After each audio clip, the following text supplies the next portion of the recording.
Hi welcome back to my channel Mahin blogs. గుత్తి వంకాయ కూర ఎలా చేయాలో మనం చూసేద్దాం రండి. ఈ వీడియోలో అయితే ఫస్ట్ అయితే నేను గుత్తి వంకాయలను అయితే తీసుకున్నానండి. అవి పక్కన పెట్టేసుకుందాము. అలానే ఇప్పుడు మనకి మసాలాలు కావాల్సినవి చూసుకుందాము.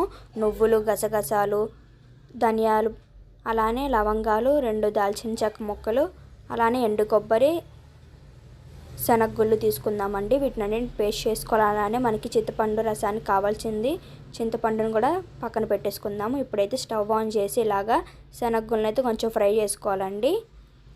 ఇలాగ వేయించుకోవాలి. అలానే అవి పక్కన పెట్టేసుకుందాం. వేయించుకున్న తర్వాత అలానే ఇందులోకి నువ్వులు కూడా కొంచెం పైకి అలాగా వేయించుకోవాలండి. చూసారు కదా, ఇలాగా వస్తే చాలండి. ఇప్పుడైతే వాటర్ తీసుకొని ఇందులో కొంచెం ఉప్పు వేసుకొని గుత్తి వంకాయలను అయితే కడిగేసుకుందామండి. చూసారు కదా, ఇలా కట్ చేసుకొని పక్కన పెట్టేసుకోవాలి. నీళ్ళలో అయితే బాగా కడగాలండి. చూసారు కదా, ఇలా కట్ చేసుకొని ఒకటొకటిగా నీళ్ళల్లో అయితే వేసుకుంటున్నాను, ఉప్పు నీళ్ళల్లో. చూసారు కదండి, ఇలాగా ఒకటొకటిగా ఇలా మొత్తం కట్ చేసుకొని నీళ్ళల్లో పెట్టేసుకుందామండి కొంచెం సేపు. ఇప్పుడైతే ఒక జార్ తీసుకొని ఇందులోకి ఎండు కొబ్బరి, మనం వేయించుకున్న నువ్వులు, అలానే శనగగుళ్ళు, ధనియాలు, గసగసాలు అన్నీ వేసేసుకుందామండి. అలానే లవంగాలు, దాల్చిన చెక్క కూడా వేసేసుకుందామండి. వేసుకొని మిక్సీ పట్టేసుకుందాము. చూడండి, ఇప్పుడు కొంచెం మిక్సీ వేసుకున్న తర్వాత బరకగా ఉన్నప్పుడు అలానే ఇందులోకి 1 టేబుల్ స్పూన్ అల్లం వెల్లుల్లి పేస్ట్ వేసుకొని, అలానే ఇందులోకి తగినంత ఉప్పు, పసుపు, అలానే 1 టేబుల్ స్పూన్ కారం వేసుకొని మళ్ళీ మిక్సీ వేసుకోవాలండి.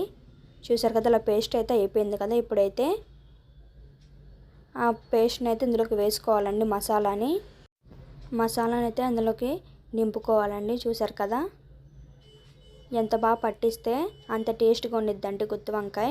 చూసారు కదా, ఇలాగే అన్నిటికీ మసాలా అయితే పట్టించాలండి. అప్పుడే టేస్ట్ అయితే చాలా బాగుండిద్ది.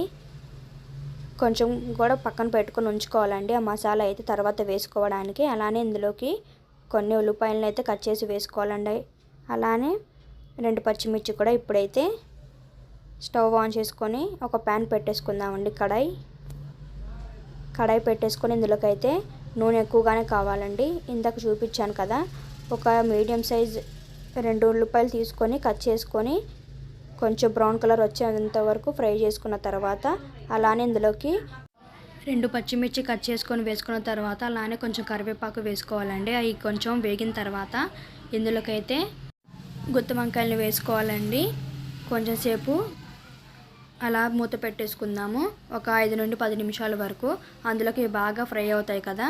ఒకసారి కలిపేసుకుందాము మూత తీసి. చూసారు కదా, మొత్తం తిప్పేసుకొని మళ్ళీ మూత పెట్టేసుకుందామండి ఒక 5 నిమిషాల వరకు. 5 నిమిషాల తర్వాత మళ్ళీ నూనె పైకి వచ్చింది కదండి.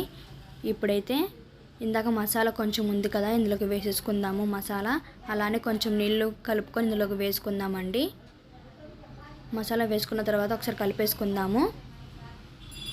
చూడండి, ఇప్పుడైతే కొంచెం నీళ్ళు వేసుకొని మళ్ళీ కలిపేసుకున్న తర్వాత ఇందులోకి అయితే కొత్తిమీర వేసుకుందాము.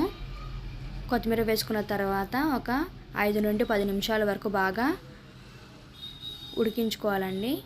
ఇప్పుడైతే చింతపండు రసాన్ని అయితే వేసేసుకుందాము. ఇప్పుడు వేసుకున్న తర్వాత ఒకసారి కలిపేసుకొని మళ్ళీ మూత పెట్టేసుకోవాలండి. ఇప్పుడైతే కొంచెం రుచికి తగినంత ఉప్పు వేసుకోండి. ఇందాక మసాలాలో వేసాను కదా, అందుకని ఇప్పుడు కొంచెమే వేస్తున్నాను. మళ్ళీ పైన కొంచెం కొత్తిమీర వేసుకొని మూత పెట్టేసుకుందామండి. అంతే అండి, గుత్తి వంకాయ కర్రీ అయితే రెడీ అయిపోయింది. Thanks for watching. For more videos please subscribe to our channel. నచ్చితే లైక్ చేయండి, షేర్ చేయండి, కామెంట్ చేయండి. ఇంకా మా వీడియోస్ చూస్తూనే ఉండండి. బాయ్.